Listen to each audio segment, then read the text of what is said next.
Hello everyone, welcome back on our YouTube channel. You already know that we have started a video series for the preparation of ISTQB exam, and we have completed chapter number 1, and in the last video we have started chapter number 2 and completed topic number 1, which is about software development lifecycle. So a short recap maybe. We have discussed about different software development models, sequential, including V model, then iterative and incremental models, how they are used and how they are project dependent, or we have discussed the context dependency of different models. So today, as we have already discussed in the last video, that we are going to explore further topic number 2.2, which is about test levels. As you already know, there are different test levels which we perform during the complete software development lifecycle on different levels. These are the main 4 levels, but we will go through theory first. Test levels are groups of test activities that are organized and managed together.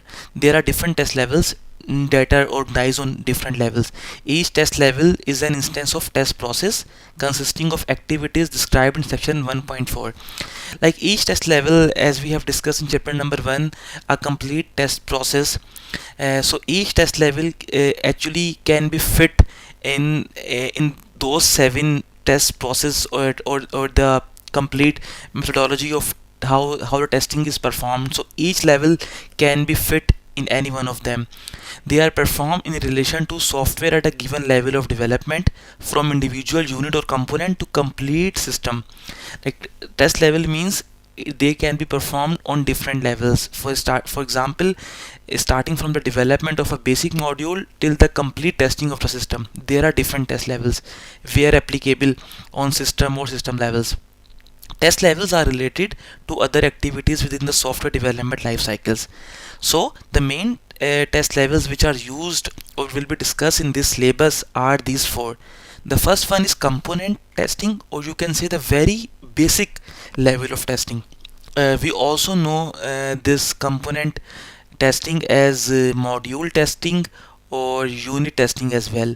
So these are two different names of this component testing, and it is a very basic level of testing. We will discuss all of levels in more detail in few minutes, but just here is an overview. Then integration testing, that means as the name suggests, it is an integration testing. It could be between two different components, it could be between two different systems, so it's an integration testing. Then there is a system testing. When component testing is done, integration testing is done, then comes system testing. It is a testing of on a system level, which normally is performed by a system team. When basic levels like component testing and integration testing are done, then system testing starts. The last one is acceptance testing. As the name is suggesting that it would be related to some kind of acceptance. Yes, you are right. This testing is performed in front of the customer. He accepts or not, then it's about the acceptance testing. So test levels are categorized by the following attributes. There are different attributes which we will discuss. Like each test level has a specific objective, has a test basis. I think we already know this term, test basis. Test basis actually are work product or any kind of document which is required to perform testing is a test basis. Anything, any requirement or any specification that we need to perform testing is known as test basis. So then test object is also one of the character of test level. Then what are typical defects and failure that we could found in a particular test level, this will also be discussed. Specific approaches and responsibilities. So these are the basic attributes that we will discuss in each test level individually. Each test level basically is characterized based on these attributes. For each test level, a suitable test environment is required. For example, they are saying in acceptance testing, like the customer is in front of you, he is looking at the product, he is doing the testing, and he is saying that either I will accept this product or not. So in that case, for acceptance testing, a production like test environment is ideal. And when you are doing the component testing, then it's a very basic level of testing. You have to do this component testing just after the development of a single unit or single functionality or a single module. Then this is basically it is performed by the developer. Typically it is performed, this testing, component testing is performed by developer, and they use their own development environment, their own IDE. We know this term, those who are familiar with the development, they know this term IDE, integrated development environment. So normally component testing is performed in the own IDE by the developer. And so actually the main purpose is when which kind of testing you are doing, there could be a different environment. If you are doing acceptance testing in front of customer, then the final testing, the environment in which you are doing the acceptance testing, it should be same as the you can say the production environment or the final environment where your product or your software will be implemented. So now we will discuss, as I told you, we will discuss each level of testing in detail. So first of all, we are going to discuss component testing. So in component testing, first of all, we are discussing the objective, and like in each level of testing, we will discuss this main topic: what are their objectives, what are the basis to test, how we to test them, their objects, typical defects and failures, and specific approaches and responsibilities. This we have already seen, that each of test level has some attributes that we will see one by one in each test level. So for the component testing, as I already told you, component testing is also known as unit testing and also known as module testing. So component testing, here it is written, known as unit or module testing, focuses on components that are separately testable. It could be any hardware software component, it could be any hardware component, very basic level of any software or hardware, that will be a component. So what are the objectives, why we do the component testing? For exams, sometime this topic is really important for each level of testing, that you should remember what are their test bases, what are their objectives and typical objects or goals that we test during the specific level of testing, and defects and failure that we could found during that level of testing. So objective of component testing is reducing the risk. For example, if you find an error, if you find a bug during component testing, then this will not be replicated or will not be regenerated or will not go further to the next levels. If you find the bug as early as possible and remove and debug it, and whatsoever you do and you remove that bug, then you have a very low risk that this bug could go further, and it can actually escape from the component level to the integration level, let's say. So the reduced risk of higher level of the fault or bug could be removed. So reducing the risk is one of the objective. Then verifying whether the functional and non-functional behaviors of the component are designed and specified. Like you have the functional requirements, sometimes you have the non-functional requirements. This we will see in this chapter and in upcoming chapter as well about this functional testing and non-functional testing in detail.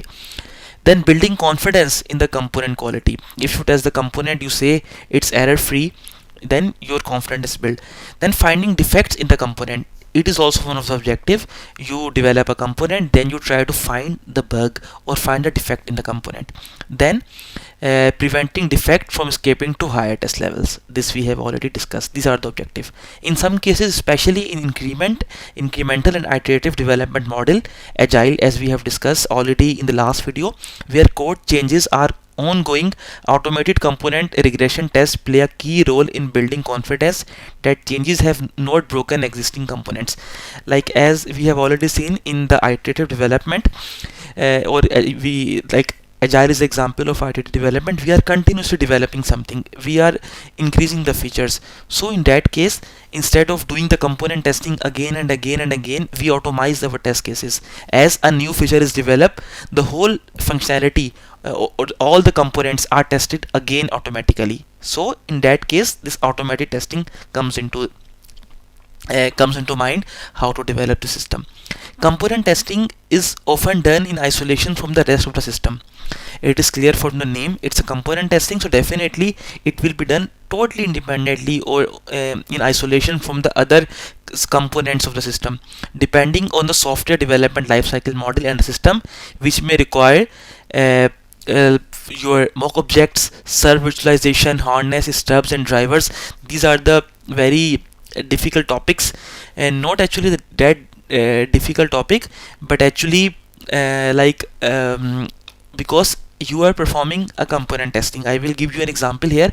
You are performing a component testing, but as you are doing it in isolation, so you have some dependencies. For example, you have a component which is depending on some other components, but while you are doing the component testing in isolation, you don't have access to the other resources, to the other components. So in that case, sometime if you are for example, if you are calling a function which is a part of the other component, but you cannot test it because you are testing only single component, then that line of function you have to put in stub. It is not the part of actually this foundation level, it's a part of advanced testing, but I will tell you here that in stub you put this function and stub it. Return, for example, if it contains some return value, you provide return 0, or if it doesn't contain any return value, you don't need to return, but you will stub this function in a different file and will compile them together. Otherwise, because this component is depending on some other components, like some service virtualizations are there, so some other dependencies are there, you cannot test them, because otherwise it will be an integration testing. You are doing a component testing, and this component is depending on some other system modules or components. In that case, you have to stub those calls in your own file. You have to create your own this concept is called stubs and drivers. For example, if let's say I will give you an example how we create a stub. We are testing on the component level, and then it is depending on a second component, it is depending on the main component, but we don't have the reach to the upper components. We are only testing this single component. We are doing component testing, then we have to stub. And what is the concept of driver? You have a main, let's say you have a main function, we call it as driver, and it is calling function number 1. Other time it is calling function 2 or file 2. Let's say it is .c file 2, .c file, or whatsoever it is calling some other, we better to say module. It is calling module 1, sometime it is calling module 2, sometime it is calling module 3. But the problem is this main file which is calling the other modules is not developed. Then you make a driver, a dummy driver, or a dummy main file or main module which is known as driver, and over there you will call these modules. So these are the concepts of stubs and drivers which come into play when you are doing the component testing, because component testing you are doing in an isolation, as we have seen over here. Then in that case, that will be a bit tricky for you, as you don't have the access to the other components of the system. You have to stub. Sometimes you have to use harnesses. Harnesses is the same thing. Stub and drivers, they are the same thing. You have to stub them, you have to call some drivers, because you are doing component testing. But when you are doing system testing or integration testing, then you don't need these things, because you are testing all the components together. Then you have accessibility to the access to the other components. But in the component testing, you are testing a single entity, a single component. So in that case, it's a bit tricky, and then stubs, driver, this terms come into action. Component testing may cover functionality, e.g. correctness of the calculation. Like component testing, just remember one thing, each test level can be performed on the functional level and non-functional level. So the component testing, how it helps in the functionality, like it checks either all the calculations of this component or all the functionalities are implemented or not. And for non-functional characteristic, it's like search for the memory leaks and some other, like for example your timings and your response time and everything, which are the non-functional behaviors. This we will see in detail. On component level you can check all of them as well, and structural properties, decision testing and everything. Then what are the test bases?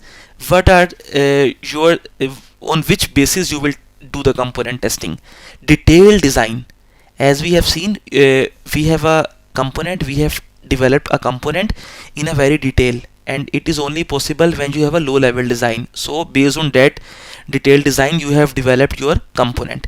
So for testing you need the detailed design, you need the complete code, you need the data model, like for example you need how the classes are called and how you different type of data types that are being used. Either this function is accepting float or integer, or you can say unsigned integer. So you have, on the component level, you need complete detailed design, detailed code, detailed data types, everything you need, because you are doing component testing. Maybe these detail you don't need in integration testing. When we will start the integration testing, we will see that in that testing we need only the information of interfaces, but here you need the complete detailed information about the component. Then component specification, as we know, like first of all we write the higher level specifications, then the lower level specification. So test basis is also a component specification. Then test objects, what you are testing, what are you going to test. So test basis mean you can say, easy to say, what are your requirements, or which documents you have to test. You see on which basis you have to test. Then test objects, actually what you are going to test, how you are going to test. Typical test objects for component testing include: you test components, units or modules, you test code and data structure, either the flow is good or not, you test the classes, you test databases, because this everything is my database is responsive or not. This you can only check on the component level. When you will go to the higher level of testing, like integration testing, system testing, over there you will only focus on the communication between the different components, on the interfaces, but not on the database or data leakage or memory leakage. You will not focus on those concepts. So these are the test objects. Then typical defects and failures that one can find during the component testing. So what are typical defects? Typical defects and failure which one can found during this component testing are: incorrect functionality, like your functionality is not implemented as it was described in design specification. Data flow problems, like your data models are not working correctly. You are telling it this data type will be accepted, but it is not implemented properly. Incorrect code is not being written in a correct way. Wrong formula is implemented. For example, logic is implemented in a wrong way. So these are the typical defects and failure that we could found during the component testing. So we have seen here typical defects and failures that are found during component testing, and here they are saying defects are typically fixed as soon as they are found, often with no formal defect management system. Like, you know, the component, as I told you, the component testing is normally being done by the developer. So whenever during debugging, when he or she or the developer found some defect, already some bug in the code, he or she or developer will fix it, and it will not it will not need any kind of ticket to generate to fix the fault, fix the bug, and then report it, because developer finds it himself and or herself, and he or she can fix it very easily. So normally component testing, as I told you, it is being done by the developer, so no need of formal defect management system. Like, we will see this defect management system in chapter number 5 in more detail. Like, it generates a ticket for the defect and then correct it or debug it and remove the bug and again do the testing. It is normally done when there is a different testing team and different development team, and in the component level, testing is being done by the developer normally. However, when developers do report defects, this provide important information for root cause analysis and process improvement. Whenever the developer is providing some documentation that he has found this bug, and how he or she removed the defect, so it will provide the very for the future, it will provide the information for the root cause analysis that we have seen in chapter number 1 already, and process improvement. Now, specific approaches and responsibilities. As I told you, on every component, on every test level, we will see these topics very frequent, like what are the test bases, what are the objects, what are the typical defects and failure that you can found during that level of testing, and then specific approaches and responsibilities. So component testing is usually performed by the developer, as I've already told you, and this line is very important for exam as well. Who wrote the code? Developer writes code and developer performs the testing, but it at least requires access to the code being tested. But to do the component testing, as we have seen in the test basis, that during component testing actually we test the code. So for the component testing, you need an access to the code. Developer may alternate component development with finding and fixing defects. So as you know, during runtime, when there is some development, developer continuously changes the code, find the bugs and remove them. Developer will often write and execute test after having written the code for a component. Like normally when the code is ready, when the code is being developed, then the developer who is doing a component testing will write the test cases and will execute on the code. However, in agile development especially, writing automated component test cases may precede writing application code. Like in those who are working in agile development, normally in agile development a tester and developer may be working in a different teams. So in that case, normally they are saying that writing automated component test cases may precede writing application code. Like here the concept of test driven development comes into mind, like how we write the test cases even before the code is not ready. So here is a concept of test driven development. How it works? Actually, test driven development works in such a way that you have no code. For example, here is a component 1 and you have written no code for it, but you have some test cases from the design specifications or the requirement specification. You execute those test cases and definitely you will get a negative result because there is no code to test. And based on those negative test cases, based on these test cases that you have derived from the specifications that you are executing on the code, you develop the code. You again run the test cases, you get some results positive, some negative. Again, based on those test cases, you write your code and you again do the testing. So it is called test driven development. It is not a separate development, but actually you are developing your module, you are developing your component based on the test cases which you have derived.